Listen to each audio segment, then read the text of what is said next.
Úryvky z knihy Zázrak. 15. deň. Zázračne si ozdravte vzťahy. Buďte vďační za to, že ten druhý človek existuje. Zlé pocity voči druhým rujnujú váš život, ale pomocou vďačnosti sa dajú odstrániť.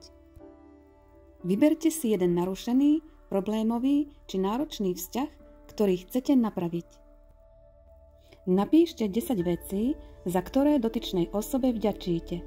Vymenujte všetko úžasné na tejto osobe alebo všetko skvelé, čo vám tento vzťah dal. Bez ohľadu na to, akú krivdu cítite, alebo čo ten druhý povedal, povedala, alebo urobila, vy sami môžete zázračne ozdraviť váš vzťah aj bez asistencie toho druhého. Napíšte si na papier meno dotyčnej osoby. Napíšte meno, som ti vďačný, vďačná za čo? A 3-krát ďakujem. Voči danej osobe neprechovávajte žiadne záporné pocity. Tými pocitmi škodíte sami sebe a trpíte tým celý svoj život.